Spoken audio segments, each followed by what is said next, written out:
Каждое утро для рыбаков, работающих в небольшом прибрежном городке, начиналось с одной и той же рутинной последовательности действий. Обычно в это время года их команде предстояло взять курс на рыбалку, чтобы обеспечить себя и свои семьи свежей рыбой. На борт старенькой, но надежной лодки, помнящей многие морские путешествия, загружали буквально все необходимое – сети, ящики для улова, надежные крючки и термосы с горячим кофе. Они также не забыли взять немного пойманной ранее рыбы, чтобы сохранить ее в качестве приманки. Бригадир Михаил, обладающий огромным опытом и многолетним стажем, всегда первым поднимал парус и, смотря на своих товарищей, охотно давал команду к отплытию. На этот раз он, как всегда, внимательно проверил прогноз погоды, предсказывая хороший улов в ближайших водах и обращая внимание на яркие цвета неба, которые предвещали удачу на рыбалке. Волнение и ожидание смешивались в воздухе, когда лодка покинула базу и направилась в открытое море. Солнечные лучи, словно золотые нити, переливались на поверхности воды, создавая ослепительный светоотражающий эффект, а легкий морской бриз играл с волосами мужчин, вбирая в себя соленый аромат океана. Пара рыбаков, усевшись на краю лодки, устроила разговоры о том, какие приманки сегодня будут работать лучше всего и какой будет улов. В их голосах звучали радостные ноты, и они делали свои ставки, обсуждая, кто поймает больше рыбы. Смех, шутки и легкое перевыполнение мозговых задач наполнили воздух, пока бригада готовилась к предстоящему дню, ставя перед собой цель наловить как можно больше рыбы и сделать день поистине выдающимся. С каждым километром, что они преодолевали, пейзаж вокруг становился все великолепнее. Открытое море было живым, колеблющимся пространством, наполненным видами, которые могли повергнуть в восторг даже самого закоренелого скептика. Птицы парили в воздухе, казалось, наблюдая за командой, вероятно, связанные с этими рыбными местами, и даже дельфины, известные своей игривостью и дружелюбием, начали подплывать к лодке, выполняя акробатические прыжки из воды и создавая радостные всплески, которые напоминали о жизни и ее радостях. Но в то время как рыбаки наслаждались красотой природы, в этот солнечный день над морем нависло странное предчувствие, напоминание о том, что океан может быть как добрым другом, так и беспощадным врагом. Когда они достигли поставленной точки ловли, с той стороны, где расходились разные глубины, у старшей команды вновь раздался сигнал. «Направляемся к области с более глубокими водами!» — крикнул Михаил. Восторг сохранился в его голосе, но на его лбу появились морщины волнения. «Здесь есть шансы поймать что-то действительно крупное». Тем временем, запасаясь снастями и готовясь к забросу сетей, не предполагали, что этот день станет для них таким запоминающимся. Пока все предвкушали удачное утро, на горизонте показалась черная тень, а дальше с каждой минутой становилось все заметнее. Это выглядело совершенно непривычно и даже тревожно, как будто что-то в океане нарушило привычный поток жизни. Михаил, по привычке озабоченный, поднял бинокль, чтобы взглянуть поближе. Когда он прищурился и стал рассматривать тень среди волн, его сердце стукнуло от удивления. «Ребята, там что-то огромное! Это может быть...» Он не успел закончить свою мысль, как остальные бросились к краю лодки, застыв в ожидании. Сначала это выглядело как какое-то огромное бревно, выброшенное на поверхность моря, и они даже начали шутить, что это может быть затонувший корабль. Но когда лодка вплотную подошла, стало понятно, что это не что иное, как морское чудовище, олицетворение ужасов и красоты океана, завершение многих рыбацких легенд. Огромный лев, тяжело дыша, отчаянно боролся с волнами, которые не давали ему шанса выбраться. Двухметровое тело рыси ярко выделялось на фоне синего моря, в то время как его мощные лапы беспокойно поднимались и опускались, как будто он, вызывая гнев океана, он отчаянно вел борьбу за свою жизнь. «Спасите!» Его взгляд пронизывал всех силой страха и боли, передавая мольбу о помощи. «Это лев!» — закричал один из членов экипажа, и весь экипаж пришел в полный шок, прижавшись к краям лодки. Сложив все свои силы, он звал на помощь, и самое главное, его боли были бросающимися в глаза. Рыбаки, несмотря на врожденную боязнь диких животных, бросились к решению, и в их пухлых сердцах вспыхнуло чувство ответственности. Даже среди шока и страха, охватившего их, они понимали, что это животное нуждается в помощи. Михаил, прижавшись к рулю, стремительно направил лодку ближе, озабоченно прикидывая, как вытянуть зверя из пасти стихии. «Давайте бросим ему спасательный круг», — предложил один из них. Волнение и страх, переплетенные в нем, побудили его к действиям. Чувствуя, как адреналин закипает в их жилах, они принялись выполнять приготовленный маневр. Ярко-красный спасательный круг аккуратно был брошен в воду, а один из рыбаков чуть ли не прыгал в воду, протянув длинную веревку, надеясь, что лев сумеет ухватиться за нее. Каждый из них понимал, что этот жест может стать рискованным шагом, но их решимость и перспектива спасения жизни переполняли их души. Виртуозно поддерживая нужный баланс, они старались успокаивать льва, ободряя животное и не подпуская страхи, создавая вокруг него атмосферу надежды и сочувствия. Чудо приключилось.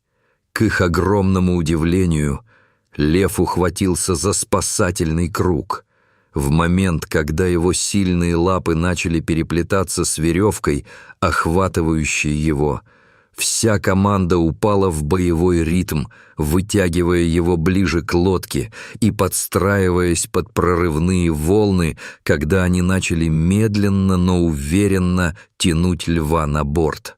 К счастью, лев, с трудом поднявшись, наконец-то оказался на борту лодки.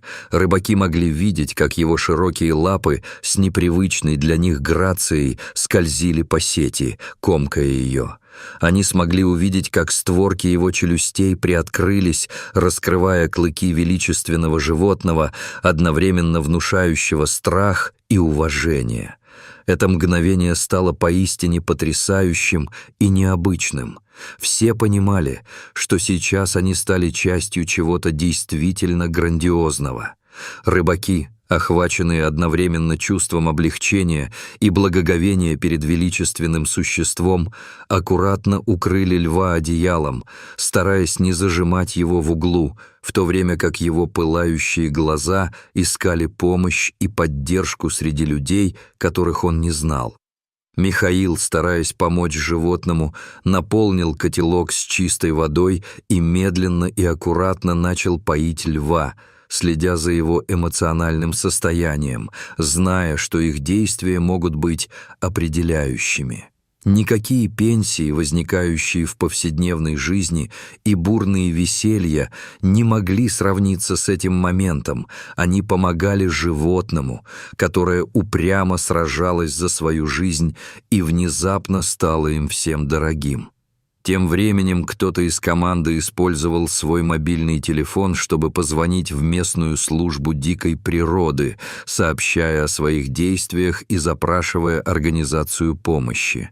В ожидании ветеринара, который мог бы помочь, они заметили, что на шее льва виднелся старый ошейник, а его тело было покрыто следами глубоких царапин, признаком того, что он бежал от опасности в жизни. Это было очевидно для всей команды. Лев, вероятно, сбежал от браконьеров и оказался слишком далеко в открытом море, полон страха, отчаяния и боли, которые были теперь очевидны для всех. Вся команда подумала, Как же много этих животных страдает от человеческой жадности и человеческой жестокости. Михаил, находясь на этапе принятия решений, начал задумываться о том, как информация о браконьерстве может быть передана более широко, о том, как они смогут изменить мир к лучшему, не только это маленькое животное, но и жизнь всех диких животных, находящихся под угрозой исчезновения. Когда ветеринар с огромным опытом работы в этой области наконец прибыл, он быстро начал диагностику. Убедившись в том, что лев еще жив и в его сердце по-прежнему бьется жизнь, ветеринар обследовал его, подписывая заметки о состоянии его здоровья и задавая вопросы о тех условиях, в которых проходила его жизнь. Чистая вода, царапины и явные признаки обезвоживания, объявил он, делая шаги справа от тела льва. Он истощен, но, думаю, его можно спасти, если мы будем действовать быстро и слаженно, укрепляя его дух и определяя план дальнейших действий. Несмотря на небольшие расстройства и страх рыбаков из-за присутствия ветеринара, прибытие этого специалиста добавило им уверенности. Михаил и его команда с легким сердцем повысили уровень заботы о леве, зная, что сделали все возможное. Специалист осуществил все необходимые манипуляции и, выяснив, что лев не нуждается в немедленной операции, аккуратно переправил его в санитарную машину для транспортировки к ближайшему реабилитационному центру, где его могли бы более тщательно осмотреть, провести необходимые обследования и начать лечение.